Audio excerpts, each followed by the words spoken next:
Bismillahirrahmanirrahim. Assalamu alaikum. Welcome to our online coaching classes at the platform of Shahrukh Alam College of Health Sciences, Multan. I am Dr. Maya Naseem. I have done my D-Pharmacy from Bahauddin Zikria University, Multan, and MPhil in Pharmaceutics also from Bahauddin Zikria University, Multan. आपका net में physiology पढ़ाती हूँ। Last chapter जो हमने start किया था वो था anatomy of digestive system. Digestive system को हम गैस्ट्रो इंटेस्टिनल सिस्टम या जीआईटी सिस्टम भी कहते हैं। तो लास्ट लेक्चर को थोड़ा सा रिवाइज करा देती हूँ ताकि आज का समझने में आसानी हो। डाइजेस्टिव सिस्टम की हमने बेसिकली 2 डिविजन्स पढ़ी थी कि हम डाइजेस्टिव सिस्टम को 2 पार्ट्स में डिवाइड कर देते हैं, जितने भी ऑर्गन्स या जो इसमें हिस्से इन्वॉल्व होते हैं खुराक की डाइजेशन के लिए। ठीक है, elementary parts and accessory organs या स्पोर्टिव ऑर्गन जिन्हें कहते हैं और हेल्पिंग ऑर्गन भी कहते हैं। एलिमेंट्री में हमारे पास इसोफिगस से स्टार्ट होते थे और एनस तक आते थे, यानी कि इसोफिगस आता था हमारा, स्टमक आता था, small intestine, large intestine, rectum and anus. ये पार्ट हमारे एलिमेंट्री सिस्टम में आते थे। और बाकी जो सेकंड पार्ट था यानी कि एसेसरी ऑर्गन, हेल्पिंग ऑर्गन जो उनको सपोर्ट करते थे डाइजेशन में, उसमें हमारा लीवर आता था, पेनक्रियास, गॉल ब्लैडर और सलाइवरी ग्लैंड, ये पार्ट आते थे। कल हमने बक्कल कैविटी और अगर हम डाइजेस्टिव सिस्टम को शुरू से देखें तो ये कहाँ से स्टार्ट होता था, हमारा ओरल कैविटी से स्टार्ट होता था। ठीक है, ओरल कैविटी को कल हमने डिटेल रिव्यू किया था कि ओरल कैविटी होती क्या और इसके फंक्शन क्या होते हैं। बेसिकली कौन कौन से पार्ट होते हैं ओरल कैविटी में, हमारे लिप्स आते हैं, होंठ, दांत आते हैं, टीथ, टंग हमारी ज़ुबान आती है, पैलेट तालू आता था। ठीक है, और सलाइवरी ग्लैंड यानी कि जो थूक बनाते हैं, सलाइवरा। ठीक है, ये चीज़ें आती थी हमारे डाइजेस्टिव सिस्टम की, ओरल जो हमारा ओरल कैविटी है उसमें आती थी। जैसे ही हमारी ओरल कैविटी ख़त्म होती है, और ओरल कैविटी का फंक्शन क्या थे, एक इसने खुराक को डाइजेस्ट सेलेक्ट करना होता था कि कौन सी जो है वो हमने लेनी है और कौन सी रिजेक्ट करनी है, ज़ुबान जो ये काम करती थी। ठीक है, नेक्स्ट क्या करना होता था, इम्पोर्टेंट काम छोटे टुकड़ों में तकसीम करना होता था बड़ी बाइट्स को। ठीक है, डाइजेशन यानी कि हमारी बेसिकली माउथ से ही स्टार्ट हो जाती है, उसको च्यूइंग काम चबाना होता था। लास्ट जो थर्ड एट लास्ट काम था वो था खुराक को नरम करके आगे भेजना होता था फेनिक्स के ज़रिए, ताकि खुराक इसोफिगस में यानी कि खुराक की नाली में इजीली जा सके।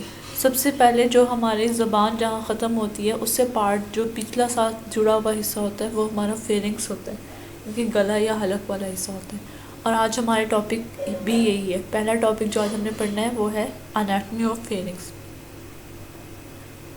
सबसे पहले आपको जनरल ओवरव्यू दे देती हूँ कि फेरिंग्स होता क्या है। बेसिकली फेरिंग्स एक पास पे हम कह सकते हैं होता है, पैसेज कह सकते हैं, जिसमें दो नालियाँ यानी कि एक खुराक की नाली और हवा की नाली मौजूद होती है।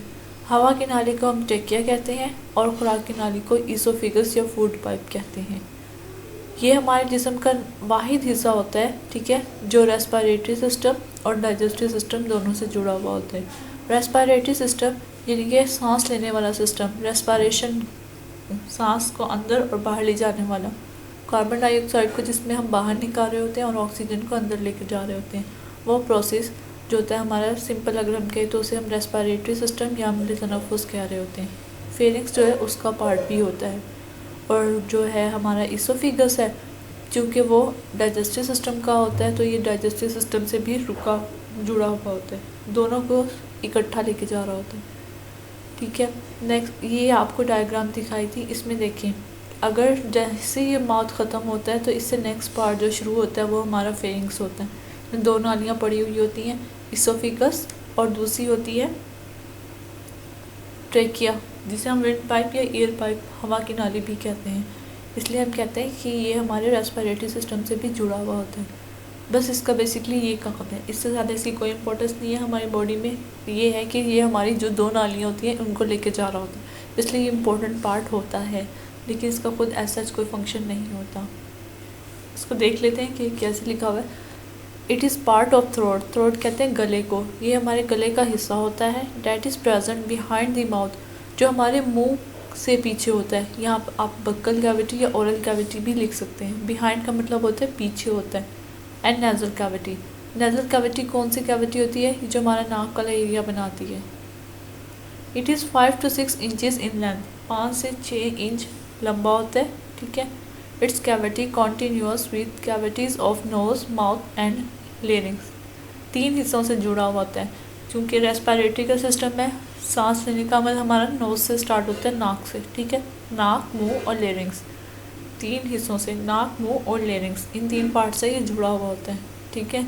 The pharynx is divided into 3 parts, pharynx को हम 3 हिस्सों में डिवाइड करते हैं, ठीक है। इसके कौन कौन से हिस्से होते हैं? नेज़ोफेरिंग्स, नेज़ो का मतलब होता है नेज़ल से निकला है, नाक के लिए इस्तेमाल होता है, वो हिस्सा जो कि हमारे नाक से जुड़ा होता है उसे हम कहते हैं नेज़ोफेरिंग्स। अगला है ओरोफेरिंग्स। ओरोफेरिंग्स, ओरो का मतलब ओरल, यानी कि मुंह के ज़रिए, जो मुंह से जुड़ा हुआ होता है हमारा बकल कैविटी से, जैसे हमारी ज़ुबान ख़त्म होती है जो अगला हिस्सा स्टार्ट होता है, ठीक है। ओरोफेरिंग्स उसे कहते हैं। नेक्स्ट है लेरेंजियल फेरिंग्स। ओरोफेरिंग्स के बाद जो लास्ट पार्ट आता है लेरिंग्स से जुड़ा हुआ होता है उसे हम कहते हैं लेरेंजियल फेरिंग्स। ये इसकी डायग्राम देख लेते हैं, आपकी बुक में जो दी हुई है। और ये नेज़ल कैविटी है हमारे, ठीक है, जो हमारे नोज़ का एरिया, नाक का हिस्सा बनाती है पूरा, ठीक है। ओरल कैविटी, ये मुंह वाला हिस्सा जो हमने कल पढ़ चुके हैं, इसकी जैसे ही ख़त्म होती है इसके पीछे जो होता है हमारा ये फेरिंग्स पड़ा हुआ होता है। कौन कौन से पार्ट होते हैं? जैसे नेज़ो, ओरो और लेरेंजियल, और इसको इसके साथ कंबाइन करके कर लिखेंगे लेरेंजियल फेरिंग्स, ठीक है, जो लेरिंग्स और फेरिंग्स दोनों से मिलकर बना हुआ होता है। इसके बाद नेक्स्ट जो हमने पढ़ना है, अगला पार्ट जो हलक के बाद आता है हमारा, ठीक है, फेरिंग्स से बाद, वो आता है ईसोफिगस, जिसे हम खुराक की नाली भी कहते हैं। बेसिकली खुराक की नाली का पर्पस क्या होता है? ये कैरी करी होती है खुराक को हमारे मुंह से लेकर स्टमक तक, ठीक है। इसका काम होता है खुराक को मुंह से लेके मैदे में लेके जाना, इस काम आती है। ये बिल्कुल बारीक सी होती है, मसल से मिलके बनी हुई होती है। मसल जो होते हैं वो कंट्रैक्शन और रिलैक्सेशन के ज़रिए जो है खुराक को मुंह से मैदे में पहुंचा रहे होते हैं। कुछ ख़ास मूवमेंट होती हैं, हरकत होती हैं, जिसकी वजह से जो होती है वो खुराक हमारे मैदे में जाती है। क्योंकि होती तो बारीक सी है, लेकिन मसल्स की फ्लेक्सिबिलिटी की वजह से जो है खुराक इसके ज़रिए नीचे जाती है। इन मूवमेंट्स को हम पेरिस्टाल्टिक मूवमेंट कहते हैं, वो हम फिजियोलॉजी में पढ़ेंगे। एक दफ़ा मैं आपको एक डायग्राम दिखा देती हूँ इस तरीके से। जैसे हम कोई खुराक लेते हैं तो हमारे मुंह से जब दांतों से छोटे छोटे टुकड़ों में जो है तोड़ देते हैं, इसी पर्पज़ के लिए, क्योंकि ये बहुत बारीक सी होती है, ये देखिए, ठीक है। इसने यहाँ से पास आउट करना होता है, गुजरना होता है। इसी वजह से जो है दांत इनको छोटा करते हैं ताकि आगे से इजीली, और थूक जो है हमारी खुराक को नरम कर देता है ताकि खुराक आगे से इजीली पास आउट हो सके, गुजर सके हमारे ईसोफिगस खुराक की नाली से। मसल जो होते हैं वो कंट्रैक्शन एंड रिलैक्सेशन कर रहे होते हैं, ठीक है। इस तरह से जहाँ जहाँ से पार्ट गुजरता जाता है वो थोड़ा सा फूल जाती है, यहाँ से खुराक गुजरती है और वो दोबारा रिलैक्स हो जाता है, ठीक है। इस तरह से जो है हमारी खुराक ईसोफिगस के ज़रिए, यानी कि खुराक की नाली से जो है मुंह के होती हुई मुंह से डायरेक्ट मैदे में आ जाती है। इसको देख लेते हैं आपकी बुक में क्या लिखा है इसके बारे में। It is about 25 centimetre long and 2 centimetre in diameter, ठीक है। लेकिन इसको स्टार्ट करने से पहले आप अगर इसको डिफ़ाइन करना चाहें तो आप इस तरह से लिख सकते हैं, it carries food from oral cavity to stomach, ठीक है। बल्कि आपने लिखना है कि ये क्या करती है, जो फूड है उसको ओरल कैविटी से मैदे में लेकर आती है। 25 सेंटीमीटर लॉन्ग, 25 सेंटीमीटर लंबी होती है, एंड 2 सेंटीमीटर इन डायमीटर, और 2 सेंटीमीटर डायमीटर में यानी कि चौड़ी होती है। वैसे डायमीटर बेसिकली क्या होता है, किसी भी अंदर चीज़ का अंदर वाला हिस्सा, मतलब वो अंदर से कितनी चौड़ी है, जैसे पाइप, जैसे वाइट बोर्ड के मार्कर का अंदर वाला हिस्सा होता है, ठीक है, या कोई ग्लास या कप का अंदर वाला हिस्सा होता है जिसमें हम लिक्विड डालते हैं, तो वो कितना एरिया होता है वो इसका डायमीटर कहलाता है। 2 सेंटीमीटर जस्ट इसी से अंदाज़ा लगा लें कि कितनी ये बारीक होती होगी। सिर्फ 2 सेंटीमीटर इसका डायमीटर होता है। छोटा जो स्केल होता है उस पर देख लें कि कितना 1 सेंटीमीटर कितना होता है, इतनी बारीक होती है। इसी वजह से जो इसमें पेरिस्टाल्टिक मूवमेंट हो रही होती है, मसल कंट्रैक्ट एंड रिलैक्स करके जो है खुराक को आगे भेज रहे होते हैं। It lies in the median part in thorax, ठीक है। इसका कहते हैं कि वो थोरैक्स कौन सा हिस्सा होता है, हमारा वर्टिब्रल कॉलम में मैंने बताया था, जो हमारा चेस्ट और ये वाला हिस्सा बनाता है। उसमें मीडियन पार्ट्स कौन से होते हैं, वो पार्ट जो कि हमारे मीडियल लाइन के करीब होते हैं, ठीक है, वो मीडियन पार्ट्स होते हैं, थोरेक्स के करीब पड़ी होती है, ठीक है। यहाँ पे आप लोग इसे लिखेंगे it lies in the median part in thorax. हमारा जो थोरेक्स है उसके दरमियान में ये पड़ी हुई होती है। In front of vertebral column, vertebral column पीछे आ जाता है। Behind the trachea and heart, trachea और हार्ट जो होता है वो आगे की तरफ मौजूद होता है, ठीक है, ये पीछे होती है उनसे। हार्ट जो होता है वो हमारा आगे होता है, ठीक है, बिल्कुल स्टर्नम से आगे पीछे अगर हम अंदर की तरफ आए तो हार्ट होता है, ठीक है, ट्रेकिया हार्ट, और फिर उसके साथ जो है पीछे की तरफ वर्टिब्रल कॉलम होता है। दरमियान में हमारा डाइजेस्टिव सिस्टम मौजूद होता है जो कि वेंट्रली बॉडी से गुजर रहा होता है। It starts from pharynx and and in stomach, pharynx से स्टार्ट होता है और हमारे मैदे में जाके ख़त्म होता है, इसोफिगस, ठीक है, डायरेक्टली। अगर यही वाली डायग्राम दोबारा देखें हम, ये वाली, ठीक है, यहाँ से स्टार्ट होता है, फेरिंक्स से जो होता है इस हिस्से से शुरू हो रहा है और ये मैदे पे जाके ख़त्म होता है, क्योंकि इसने खुराक को मुंह से मैदे में पहुंचाना होता है। उसके बाद जो नेक्स्ट है हमारा, उसको देख लेते हैं। बेसिकली ये जनरल कॉन्सेप्ट के लिए कि इसोफिगस हमारा जितना भी डाइजेस्टिव सिस्टम का एलिमेंट्री किनाल वाला पोर्शन है जो कि हमारे इसोफिगस से इंटेस्टाइन तक चल रहा है, ठीक है, लार्ज इंटेस्टाइन तक, यानी कि oesophagus, stomach, small intestine and large intestine. इसमें टिश्यूज़ की लेयर होती है, 4 तरह के टिश्यूज़ पाए जाते हैं जो कि इन्हें बनाते हैं, mucosa, submucosa, muscularis and serosa, ये 4 लेयर्स होती हैं, ठीक है। अगर इसको डायग्रामेटिकली देखें तो इस तरीके से, जो पहली लेयर होती है इसको म्यूकोसा कहते हैं, ये जो है सबसे बाहर वाली लेयर होती है। फॉर एग्जांपल इसोफिगस की बाहर जो जिस्म के बाकी हिस्सों से जुड़ी हुई होती है वो म्यूकोसा होती है। उसके बाद सब म्यूकोसा आ जाएगी, फिर मस्कुलरिस आती है और एंड में सीरोसा आती है, यानी कि अंदर की तरफ जो ये खुराक को डायरेक्ट टच करती है वो सीरोसा, ये वाला पार्ट होएगा, ठीक है। क्या होती है, जो हमारी फर्स्ट लेयर होती है, पहली लेयर, इतनी स्लिपरी होती है जिसकी वजह से खुराक जो है वो अंदर जाके गुजर रही होती है। नेक्स्ट है हमारे जो स्टमक, अगला पोर्शन। अब हमारी खुराक मैदे में आ गई है, ठीक है, कौन लेकर आया है, मुंह से मैदे में आने के दरमियान कौन सी चीज़ लेकर आई है, इसोफिगस, ठीक है। इसोफिगस ने खुराक को हमारे मैदे में भेज दिया, स्टमक में। स्टमक खुराक के साथ क्या करता है, इसका बेसिक काम क्या होता है, इसने खुराक की डाइजेशन करनी होती है, ठीक है। इसमें जूसेस पाए जाते हैं जिसकी वजह से खुराक जो होती है वो हज़म होती है। बेसिकली क्या होता है, स्टमक के बारे में थोड़ा सा ओवरव्यू दे देती हूँ। एक बैग की तरह का स्ट्रक्चर होता है, फ्लेक्सिबल होता है, ये नहीं कि अल्लाह ताला ने इसके अंदर फ्लेक्सिबिलिटी रखी है। तकरीबन कहा जा सकता है कि 4 लीटर तक खाना आ सकता है एक इंसान के स्टमक में, ठीक है। एक बैग की तरह से होता है जो कि जिसकी कोई मतलब ख़ास लेयर नहीं होती, जैसे इसोफिगस भी हो गया, इसमें भी ये था, ठीक है, कि जैसे जैसे पार्ट गुजरता जाता है तो वो होता रहता है और वहाँ से खुराक आगे जो है वो गुजरती रहती है। लेकिन जो स्टमक है इसमें ये होता है कि एट अ टाइम जो है सारे का सारा फूल सकता है, हमारे उस पर डिपेंड करता है कि हम कितनी डाइट खाते हैं।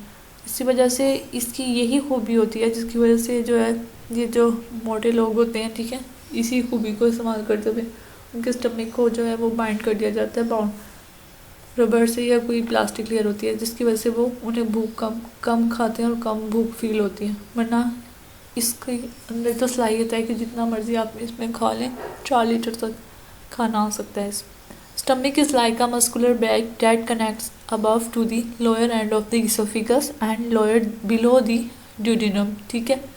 स्टमक जो हमारा मैदा होता है मसल से बना हुआ बैग की तरह होता है, कनेक्ट कहते हैं, जुड़ा हुआ होता है। अबव ऊपर की तरफ, lower end of the oesophagus जो ऊपर की तरफ इसोफिगस से जुड़ा हुआ होता है, और नीचे ड्यूडेनम। ड्यूडेनम कौन सा हिस्सा होता है, हमारी जो छोटी आंत होती है उसका हिस्सा होता है। इसको एक दफ़ा मैं आपको इसकी डायग्राम दिखा देती हूँ। ये देखिए, यहाँ पे कल पढ़ा था, ऊपर वाला ये जो इसका हिस्सा है स्टमक का इसोफिगस के साथ जुड़ा हुआ होता है, और जो नीचे वाला हिस्सा होता है ये यहाँ से छोटी आंत के साथ, ये जो येलो कलर का पार्ट जो हो रहा था, ठीक है, ये डायरेक्ट जो होता है छोटी आंत के साथ जुड़ा हुआ होता है। ऊपर से इसोफिगस, नीचे से छोटी आंत। इसके लिए आपकी डायग्राम अच्छे से बनानी आनी चाहिए, छोटी आंत के हमारे 3 हिस्से होते हैं, ड्यूडेनम, ज्यूजेनम और इलियम। ठीक है, पहला हिस्सा जैसे जैसे ये स्टमक जहाँ पे जुड़ा हुआ होता है उसको हम कहते हैं ड्यूडेनम। उसके बाद ज्यूजेनम आता है, इलियम हमारा सबसे लास्ट पार्ट होता है, ये वाला पार्ट जो लार्ज इंटेस्टाइन से जुड़ा हुआ होता है। ठीक है, स्टमक हमारा मैदा जो है वो ड्यूडेनम से जुड़ा हुआ होता है, इस पार्ट से जुड़ता है। नेक्स्ट है it is a J shaped organ. J shape organ होता है, इंग्लिश के अल्फ़ाबेट जे से मिलता है। It is 10 inches in length. ये कितना लंबा होता है? 10 इंच लंबा होता है। Stomach is divided into following part. ठीक है, इनको कितने हिस्सों में, फर्दर डिफरेंट पार्ट्स में इसको हम डिवाइड करते हैं। कौन कौन से पार्ट होते हैं? Cardiac region, fundus, body and pyloric region. ये 4 पार्ट्स होते हैं जिसमें हम स्टमक को, अपने मैदे को तकसीम करते हैं। डायग्रामेटिकली देखें तो कहाँ कहाँ मौजूद होते हैं, आपकी बुक की डायग्राम है। ठीक है, इसमें ये वाला पार्ट ईसोफिगस को शो कर रहा है। ठीक है, यहाँ से मैदा जो है वो ईसोफिगस के साथ जुड़ा हुआ है। कार्डिक का वर्ड किस लिए इस्तेमाल होता है? बेसिकली हार्ट के लिए इस्तेमाल होता है। ठीक है, कार्डिक रीजन जो होता है इसको हम इसलिए कहते हैं क्योंकि ये हमारे हार्ट वाले रीजन के करीब होता है। ठीक है, ऊपर वाला पार्ट जो बिल्कुल ईसोफिगस के साथ होता है मौजूद, उसे हम कार्डिक रीजन कहते हैं। उससे अगला पार्ट फंडस। फंडस कौन सा पार्ट होता है? जो कार्डिक रीजन के बाद होता है। ठीक है, हम कह सकते हैं ये कौन सा पार्ट है? सुपीरियर पार्ट जो होता है। ठीक है, स्टमक का कार्डिक पार्ट रीजन का जो सुपीरियर पार्ट आगे डायलेट होता है। डायलेट का मतलब होता है फूला हुआ होता है। ठीक है, पहला फूला हुआ इससे यहाँ तक कंट्रैक्ट होता है। ठीक है, यहाँ पे एक वॉल्व या स्फिंक्टर जिसे कहते हैं वो मौजूद होता है, ढक्कन। जैसे खुराक इसोफिगस से आती है वो ढक्कन जो है वो बंद हो जाता है ताकि खुराक वापस पीछे की तरफ ना जा सके। ठीक है, तो नेक्स्ट पार्ट हमारा फंडस होता है। फंडस हमारा ऊपर वाला हिस्सा होता है मैदे का। और इसके बाद बॉडी, यहाँ पे सारे के सारे खुराक के हज़म होने का अमल हो रहा होता है। डिफरेंट गैस्ट्रिक जूस, इसकी यहाँ इन लेयर्स में जो होते हैं वो ग्लैंड्स होते हैं जो कि जूस, गैस्ट्रिक जूस पैदा कर रहे होते हैं। इस वाले हिस्से में हमारी सारी खुराक आके रुकती है और हज़म होती है। अगला पार्ट होता है पाइलोरिक रीजन। ठीक है, इसने क्या करना होता है? खुराक को जो हज़म होती है आगे, ये छोटी आंत से जुड़ा हुआ हिस्सा है ड्यूडेनम। ठीक है, उसमें भेजना होता है। सिंपल 4 पार्ट्स हैं। कौन कौन से? Cardiac, fundus, body and pyloric region. Cardiac part वो पार्ट होता है जो कि खुराक को ईसोफिगस से, खुराक की नाली से लेकर आता है। ठीक है, पहला हिस्सा होता है। इसके बाद फंडस। फंडस ऊपर वाला हिस्सा होता है। ठीक है, मैदे का जो बिल्कुल ऊपर की तरफ होता है। बॉडी दरमियान वाला चौड़ा हिस्सा होता है। ठीक है, जहाँ पे खुराक जो आके हज़म होती है। इसके बाद हज़म होने के बाद आगे की तरफ उसने जाना है वो पाइलोरिक रीजन होता है। और उसके बाद में ड्यूडेनम यानी कि छोटी आंत से जहाँ जुड़ा होता है वो वाला हिस्सा होता है। ये हमारा स्टमक का हो गया। ठीक है, और इसके बारे में सबसे इम्पोर्टेंट बात एक ये भी है कि जो हमारा मैदा है ये हमारे एलिमेंट्री कैनाल का सबसे खुला हिस्सा होता है, मतलब चौड़ा होता है। जैसे ये स्टमक का ये पार्ट है, और कोई भी पार्ट इतना खुला हुआ या चौड़ा नहीं होता है। Stomach is divided into following parts: cardiac region, fundus, body and pyloric region. ये क्लियर हो गया होगा। अब एक दफ़ा रिवाइज कर लेते हैं कि आज हमने क्या क्या पढ़ा है। आज हमने अनाटमी पढ़ी है फेरिंग्स की। फेरिंग्स में क्या क्या मैंने आप लोगों को बताया, इसे रिकॉल कर लेते हैं एक दफ़ा। बेसिकली ये एक पैसेज होता है जिसमें 2 ट्यूब्स प्रेजेंट होती है। ट्रेकिया यानी कि जिसे हम एयर पाइप या विंड पाइप कहते हैं। दूसरी हमारी कौन सी होती है? उसमें इसोफिगस, खुराक की नाली या फूड पाइप जिसे कहते हैं। ये दोनों गुजर रही होती है। फेरिंग्स कहाँ से शुरू होता है? हमारे ओरल कैविटी के से स्टार्ट होता है, पीछे से, बिहाइंड दी ओरल कैविटी। और कहाँ जुड़ा होता है? नीचे इसोफिगस पे जुड़ा हुआ होता है। ठीक है, इसकी लोकेशन क्या है? ये हमारे मुंह के पीछे मौजूद होता है। और कहाँ होता है? बाकी कैविटीज़, 3 कैविटीज़ से जुड़ा हुआ होता है। नेजल कैविटीज़, ओरल कैविटी और दूसरा लेरिंग से जुड़ा हुआ होता है। ठीक है, रेस्पिरेटरी सिस्टम और डाइजेस्टिव सिस्टम दोनों में इन्वॉल्व होता है। नेजो फेरिंग्स वो हिस्सा होता है जो कि नाक और नेजल कैविटी से इसका जुड़ता है। ठीक है, रेस्पिरेशन में इन्वॉल्व होता है। ओरोफेरिंक्स जो होता है वो हिस्सा होता है जो कि हमारे मुंह से जुड़ा हुआ होता है और हमारी डाइजेशन को सपोर्ट कर रहा होता है। लेरिंग्स जो होता है इसका नीचे वाला पार्ट होता है। उसके बाद हमने नेक्स्ट पढ़ा है, जो नेक्स्ट चीज़ पढ़ी थी वो पढ़ी थी, इसकी डायग्राम देखी थी। डायग्राम के बाद हमने इसोफिगस के बारे में पढ़ा। इसोफिगस क्या होती है? फूड पाइप होती है जो कि खुराक को हमारी ओरल कैविटी से स्टमक मैदे में लेकर आती है, मसल से बनी होती है, मूवमेंट होती है कुछ ख़ास जिन्हें हम पेरिस्टाल्टिक मूवमेंट कहते हैं, जिसकी वजह से खुराक को मुंह से मैदे में लेकर आती है। ठीक है, इसको सिंपल डेफिनेशन अगर देखें तो हम कह सकते हैं it carries food from oral cavity to stomach. ठीक है, इसोफिगस के बाद हमने नेक्स्ट पार्ट स्टमक पढ़ा है। स्टमक में क्या होता है, फूड की डाइजेशन हो रही होती है। ठीक है, और मस्कुलर अगर इसकी हम डिफ़ाइन करें तो उसे हम यूँ डिफ़ाइन करेंगे, मस्कुलर बैग की तरह होता है जो कि ऊपर से जो है इसोफिगस से जुड़ा होता है, नीचे छोटी आंत यानी कि डोडेनम से जुड़ा हुआ होता है। जे शेप ऑर्गन होता है, 10 इंच लंबा होता है और इसके 4 हिस्से होते हैं, cardiac region, fundus, body and pyloric region. ठीक है, कार्डिक रीजन और पाइलोरिक रीजन इन दो हिस्सों पे जो होते हैं वाल्व या स्फिंक्टर कहते हैं, ढक्कन होते हैं। एक दफ़ा खुराक दाखिल हो गई तो कार्डिक रीजन वाला हिस्से का जो वाल्व है वो बंद हो जाता है ताकि खुराक पीछे की तरफ ना जा सके। ठीक है, और पाइलोरिक रीजन क्या होता है, पाइलोरिक रीजन में ये होता है कि एक दफ़ा खुराक डाइजेस्ट हो गई तो आगे ही जाए, यानी कि छोटी आंत में पीछे की तरफ वापस ना जाए।